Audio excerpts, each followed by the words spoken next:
नमस्कार दोस्तों, मैं मनीष चपराना आप सभी प्यारे विद्यार्थियों का आपके अपने YouTube चैनल रोजगार कोचिंग मेरठ में स्वागत करता हूं। जैसा कि आप सभी लोग जानते हैं, दिल्ली पुलिस के फिजिकल 28 जून से शुरू होने वाले हैं।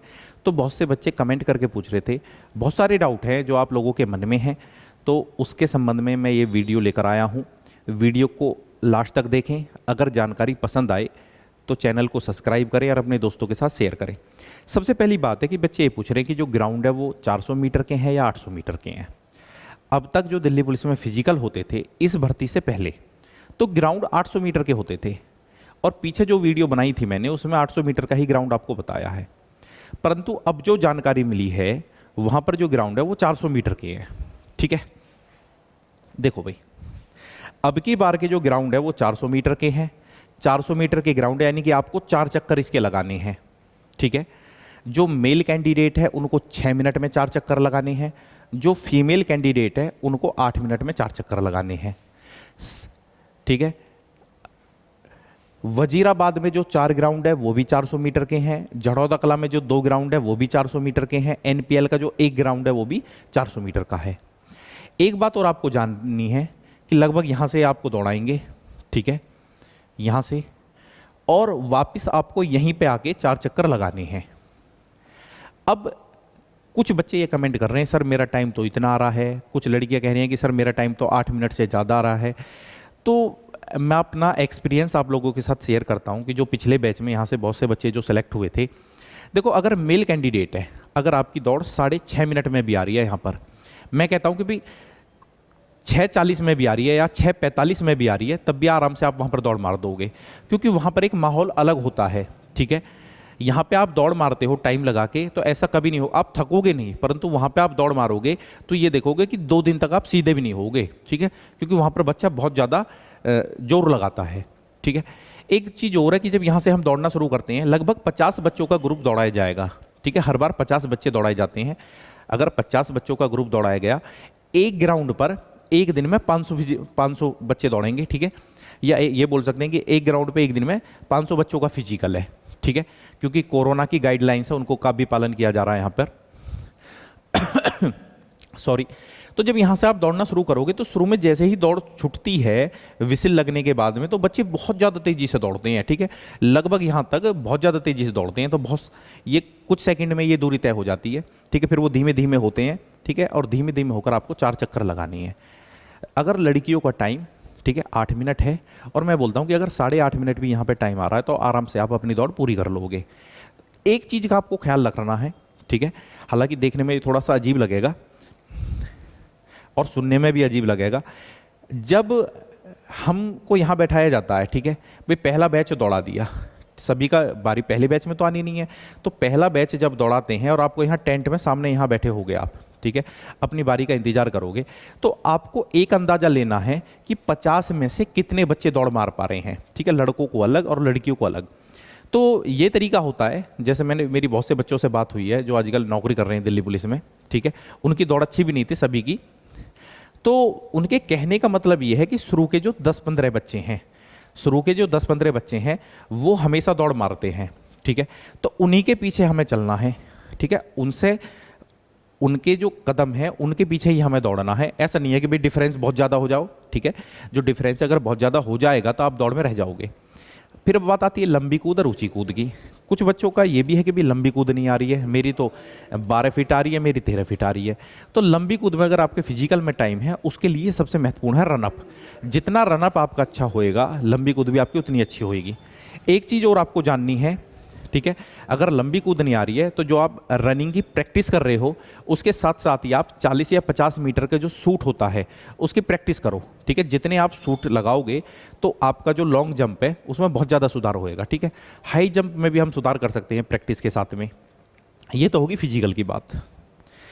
अब जो आपका डीवी है, डॉक्यूमेंट वेरिफिकेशन, इसको लेकर भी बहुत से बच्चों के मन में डाउट है।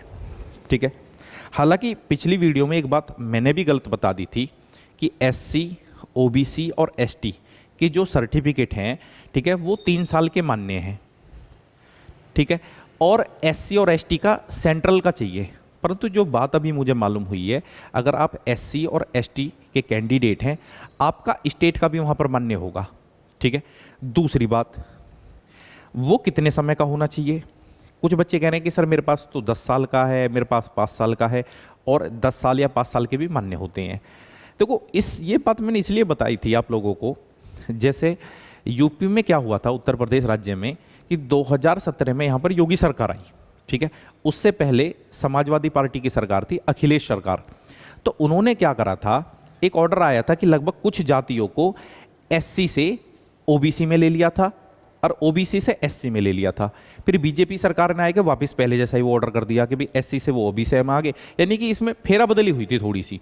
इसलिए आजकल करते क्या है कि एससी और एसटी का भी नया मांगते हैं, ठीक है। नहीं तो पहले तो ये कभी कभी मान्य हो जाता था, ठीक है।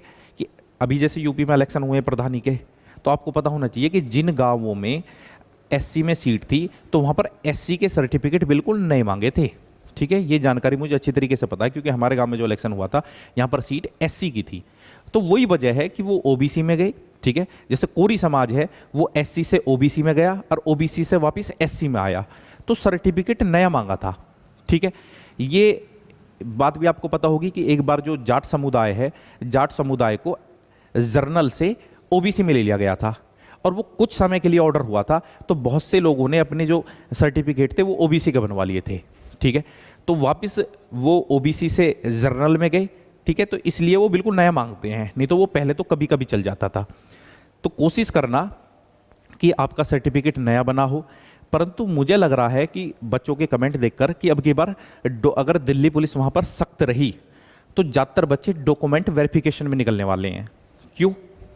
क्योंकि मैं देख रहा हूँ कि कोई भी जो अपना ओबीसी वगैरह का जो सर्टिफिकेट है, जो आपके कास्ट सर्टिफिकेट है, उस मापदंड पे खरा ही नहीं उतर पा रहा है। कुछ ही बच्चे हैं जिनका वैध बना हुआ है, नहीं तो ज़्यादातर बच्चे ऐसे हैं कि उनके पास में 5 या 6 साल पुराना है या उन्होंने बिल्कुल नया बनवाया है, ठीक है। अब या तो डिपार्टमेंट ऐसा कोई डिसीजन लेगा सॉरी, जिससे तबीयत थोड़ी मेरी ख़राब है पिछले 3-4 दिन से, इसलिए मैं वीडियो नहीं बना पाया था।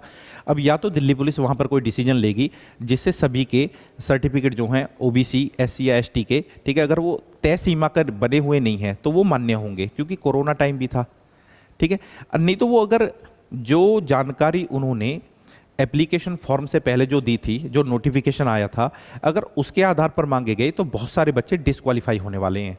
अगर लाइसेंस की बात की जाए, ठीक है, लाइसेंस आपका लर्निंग का नहीं होना चाहिए। लर्निंग तो शायद मुझे लग रहा है 1 या 2 दिन में ही मिल जाती है, तो उसके लगभग 30 या 35 दिन बाद जाके आपको लाइट का मिलता है, ठीक है।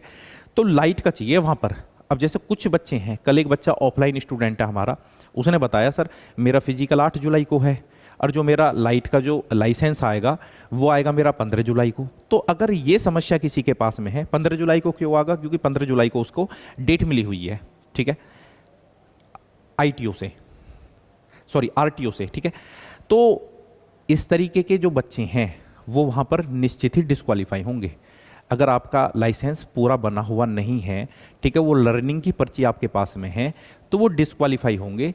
कोशिश करें जल्द से जल्द लाइसेंस आपके हाथ में हो, ठीक है। तो फिजिकल से संबंधित जानकारी भी मैंने आप लोगों को बता दी। एक और सवाल लोगों के मन में है और वो है मूल निवास। तो जितनी भी ये केंद्र सरकार की भर्तियां होती हैं, ठीक है, तो उसमें मूल निवास की कोई भी जरूरत नहीं होती, ठीक है जी। तो यहाँ पर मूल निवास आपको नहीं चाहिए। कुछ बच्चे कह रहे थे सर मेरे पास में 2 साल का बना हुआ है, कोई कह रहा है मेरे पास में 5 साल का बना हुआ है, तो मूल निवास तो आपको चाहिए ही नहीं, ठीक है जी। अब एक इसमें सवाल ये भी है जो दिल्ली के रहने वाले हैं, ठीक है, वो सवाल करने कि सर हमको मूल निवास चाहिए या ना चाहिए। तो आधार कार्ड है आपके पास में, आधार कार्ड पे आपका एड्रेस होगा, उसी से काम चल जाएगा, तो मूल निवास की आप लोगों को भी जरूरत नहीं है, ठीक है तो वो अच्छी बात है। तो अपना फिजिकल 28 जून से शुरू होने वाला है, ठीक है, अभी थोड़ा समय है, लगभग 5 या 7 दिन का, तो अपनी प्रैक्टिस को बना कर रखें। और कुछ बच्चों के फिजिकल तो अगले महीने हैं, क्योंकि बहुत ज़्यादा टाइम उन्होंने दिया है, बारिश का मौसम है, 10 रिजर्व डे भी उन्होंने रखे हैं, ताकि किसी का फिजिकल रद्द होता है तो हम बाद में करा लें, ठीक है। तो फिजिकल की तैयारी करते रहे। ये ज्वाइनिंग आपकी नवंबर में होगी, बहुत तेज़ी से इस भर्ती को वो कंप्लीट कराएंगे। तो शायद ऐसा हो सकता है कि दिल्ली पुलिस के संबंध में मेरी ये लास्ट वीडियो हो। अगर कोई इम्पोर्टेंट जानकारी मुझे प्राप्त हुई जो जिससे आपको लाभ हो सके, तो मैं दिल्ली पुलिस से संबंधित वीडियो बनाऊँगा, ठीक है। और तो कोई सवाल नहीं रह गया भाई, मूल निवास का भी हो गया, ठीक है। तो लगभग सभी बातें यहाँ पर कंप्लीट हो गई हैं, ठीक है। अगर कोई बात है जो मैं नहीं बता पाया हूँ तो आप कमेंट कर सकते हैं, मैं उसका आंसर वहीं पे दे दूंगा, ठीक है। जानकारी पसंद आई हो तो चैनल को सब्सक्राइब करें और अपने दोस्तों के साथ शेयर करें। और आपके फिजिकल के लिए मेरी तरफ से बेस्ट ऑफ लक। बाय।